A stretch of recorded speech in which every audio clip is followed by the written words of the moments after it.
It's a massive shock. Michael's up 1-25 on to win the game.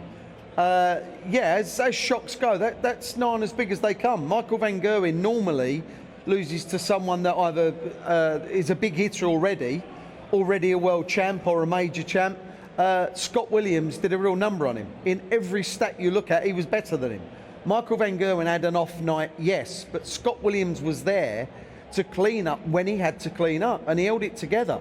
He held it together so well, and that is a performance that if he plays similar tomorrow, he's got a chance. But let me tell you, Chizzy and Luke Humphries, I reckon they've had a word backstage giving it, do you realise how big this game is now? Look, no, this is no disrespect meant to Scott Williams. You would rather play him than Michael van Gerwen in a World Championship semi-final. It's just opened up the whole thing. Even Luke Littler and Rob Cross are giving it, what? What an opportunity for everyone still left in. This is what happens in the world. Someone goes out, when Phil Taylor used to go out back in the day, it was like, this is opened up forever, doesn't matter.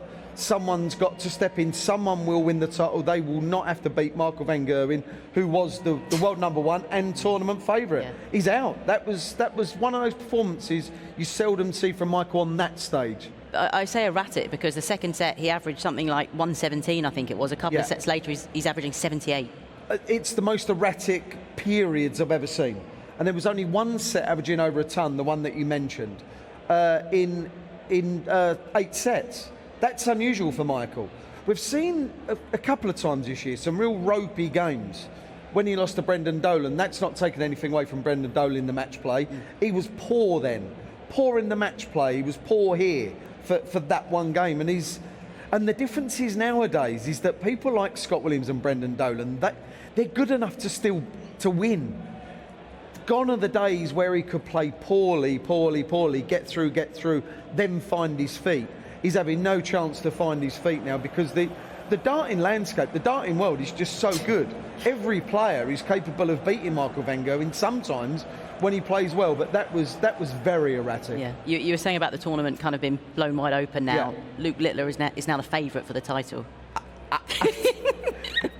He's a child. Yeah. What look, he's so good. Why wouldn't he be? Yeah. And again, it opens up for him. He opens up for Rob Cross. Those left in will be like, hold on now.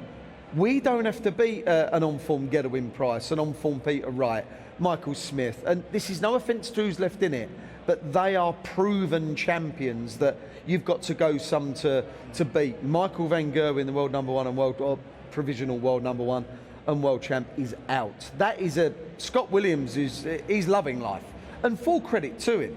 But he's always loving life. I mean, when he was coming out during the breaks and the crowd were booing him because they were behind Michael van Gerwen, he was kind of just cuffing his ear. He enjoys it all, doesn't he? There's a lot to be said for showing that you're not intimidated by someone that's better than you. And he showed none of that. Basically, he said to Michael, mate, you're going to have to play well to beat me.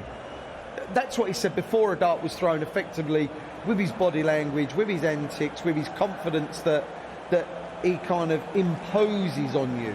And honestly, it's the way to play. Yeah. It works for him, and it was one of those games that Michael just didn't have it, and Scott Williams did. For whatever reason, we can always make up a narrative, we can do whatever we like. But the bottom line is Michael van Gerwen did not play well.